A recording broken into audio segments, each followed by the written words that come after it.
ये Himachal allied services का part 4 होगा और हम यहाँ पर पॉलिटी के पिछले साल के क्वेश्चन नए एमसीक्यू कैसे फ्रेम हो सकते हैं वो सारी चीजें देख रहे हैं। देखिए आयोग ने हम जो आज act charter act of 1853 discuss करेंगे। इस एक्ट से क्वेश्चन पूछा था ये वाला। मतलब एक्ट से तो क्वेश्चन नहीं था लेकिन एक्ट से ही रिलेटेड था। तो इसको हम एक्ट को डिटेल से देखेंगे। इसके जो प्रोविजन है काफी इंपॉर्टेंट प्रोविजन है। ये पहला एक्ट था जिसने इंडिया के अंदर पार्लियामेंट्री फॉर्म ऑफ गवर्नमेंट की नींव रखी थी। समझ गए आप कितना इसका सिग्निफिकेंस है इस एक्ट का। तो आप तो यूपीएससी की तैयारी नहीं कर रहे हो तो आपको ये सब जरूरत नहीं है करने की। लेकिन ये एक्ट बहुत इंपॉर्टेंट एक्ट है एग्जाम के पॉइंट ऑफ व्यू से भी और वैसे भी। तो इस एक्ट ने देखिए क्या किया, इसके प्रोविजन देख लेते हैं। जो कुछ देखो मैं जैसे कह रहा हूँ मैं डिटेल में डिस्कस नहीं कर रहा हूँ, जो इंपॉर्टेंट प्रोविजन है वही डिस्कस करें। तो देखिए इस एक्ट ने जो गवर्नर जनरल ऑफ इंडिया था, अब उस क्योंकि पिछले वाले एक्ट में उसको तो पहले वो गवर्नर जनरल ऑफ बंगाल हुआ करता था, उसको गवर्नर जनरल ऑफ इंडिया बोलने लग गए। तो गवर्नर जनरल ऑफ इंडिया के इस एक्ट में ये ऐसा महसूस हुआ कि ये जो गवर्नर जनरल है इसके एग्जीक्यूटिव और इसके जो लेजिस्लेटिव फंक्शन अलग करो। ठीक है, पहले सोचते थे दोनों एक ही बात है। जैसे हमारे इंडिया के अंदर क्या होता है, पार्लियामेंट आपने देखी है तो पार्लियामेंट के अंदर लॉ इम्प्लीमेंटिंग एजेंसी अलग है। जैसे राजनाथ सिंह जी हो गए, प्राइम मिनिस्टर नरेंद्र मोदी जी, तो क्या है एग्जीक्यूटिव एजेंसी है ये। लेकिन लॉ मेकिंग बॉडी वैसे तो रिलेशन तो पार्लियामेंट्री फॉर्म ऑफ गवर्नमेंट के फीचर के बारे में आपको पता हो तो आपको जान पाओगे। लेकिन छोड़ो, जब जरूरत होगी जब देखेंगे, अगर जरूरत है तो उनके इम्प्लीमेंटिंग एजेंसी अलग होती है, लॉ मेकिंग एजेंसी अलग होती है। जैसे हमारे यहाँ पर जब लॉ बनाए जाते हैं तो अपोजिशन का भी रोल होता है। ठीक है, अपोजिशन पार्टी का भी रोल होता है। भले से ही अपोजिशन पार्टी के पर करप्शन के आरोप काफी लगे रहते हैं, क्योंकि अपोजिशन पार्टी में ऐसा माना जाता है, लोग यही कहते हैं कि जितने भी वो कौन से चोर चोर सगे भाई, तो वो वाली बात हो रही है इनकी सबकी। तो सारे लोग ये इन पर करप्शन के एलिगेशन लगे हुए हैं तो ये सब लोग एक साथ आ गए।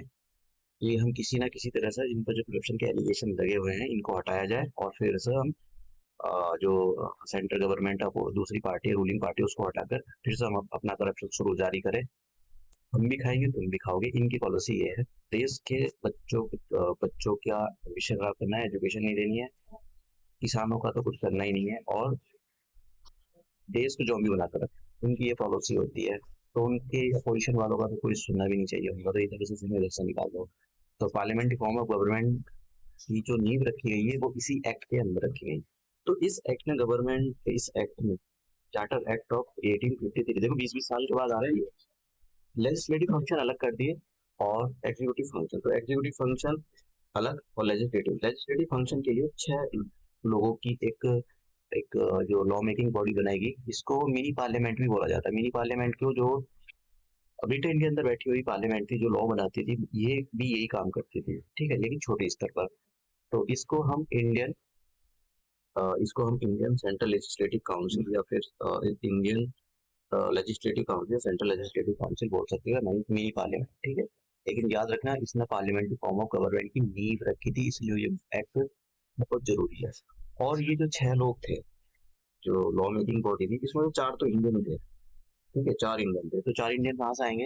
ये जो 4 इंडियन थे जो उस टाइम के जो प्रोविंशियल होते थे, जैसे मद्रास, बॉम्बे, बंगाल और आगरा, आपकी जो गवर्नमेंट थी वो इनको सेलेक्ट करके भेजेगी। तो क्या हुआ भाई तुम जो है गवर्नर जनरल की जो लॉ मेकिंग बॉडी है उसमें जाओ, उसमें लॉ लॉ बनाओ। तो फर्स्ट टाइम किसी जो इस इंडियन सेंट्रल लेजिस्लेटिव जो काउंसिल बनी थी इसमें लोकल रिप्रेजेंटेशन आया फर्स्ट टाइम। तो ये पॉइंट इंपॉर्टेंट है और ये वाला भी पॉइंट इंपॉर्टेंट है, ये भी इंपॉर्टेंट है। अब यहाँ पर इस एक्ट ने ओपन कंपटीशन सिस्टम को इंट्रोड्यूस किया है। ओपन कंपटीशन सिस्टम का इंट्रोड्यूस करने का मतलब जैसा कि मान लो कि एसएससी हो गया, आप यूपीएससी का एग्जाम भरते हो तो उसके अंदर अगर वो इतनी एज होनी चाहिए, ये होना चाहिए वो होना चाहिए, अगर वो ये सब क्वालिफाई कर जाते तो आप लड़की हो लड़का हो और किसी का कलर के हो किसी धर्म के हो, उसको कोई मतलब नहीं है, आप वहाँ आप अपने जो है एग्जाम को दे सकते हो और आपका सिलेक्शन हो जाएगा, आपके साथ कोई भेदभाव नहीं होगा।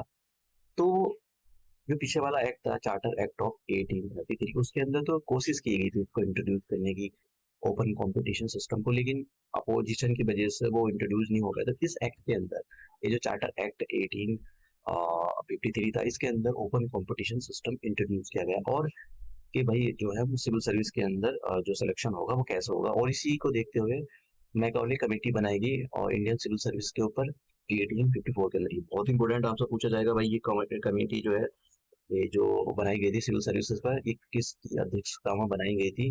तो मैकॉले कमेटी थी, तो इनका नाम याद रखना। और इंडिया के फर्स्ट इंडियन सत्येंद्र नाथ टैगोर, ये पहले इंडियन बने हैं जिन्होंने इंडियन सिविल सर्विस निकाल दिया 1863 के अंदर। आपसे देख लो ना, इतने मतलब इस टाइम की जो यूथ है ना, बहुत सच बताऊंगा, हमारे यूथ को ना नशेड़ी गंजेड़ी बन गए हमारे यूथ, सच बता रहा हूँ मैं। हमारे यूथ, उनको अगर मतलब जरा सा भी बर्डन आ जाते हैं ना, सुट्टा मारना शुरू कर देंगे, दारू पीनी शुरू कर देंगे, गांजा दुनिया भर के नशे कर देंगे। आप अपने बर्डन को जानते हो क्या कर रहे हो? आपने बर्डन को आप समझ नहीं रहे हो।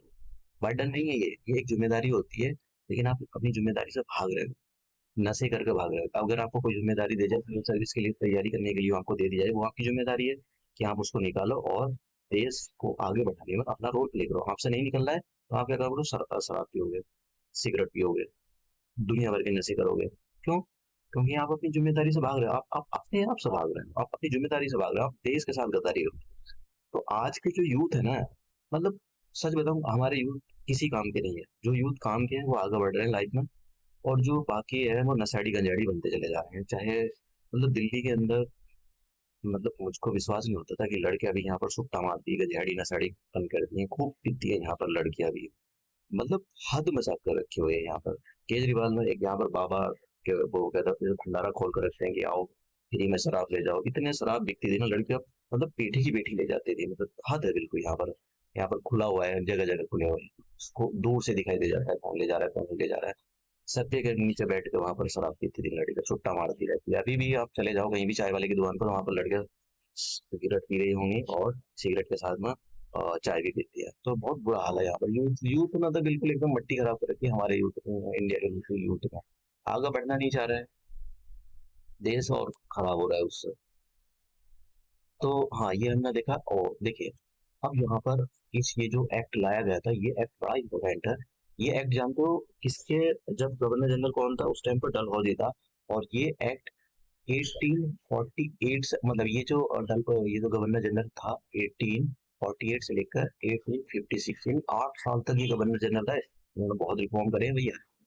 इन्होंने फर्स्ट रेलवे लाइन बिछाई बॉम्बे से दिल्ली के बीच में, ठीक है, 1853 के अंदर।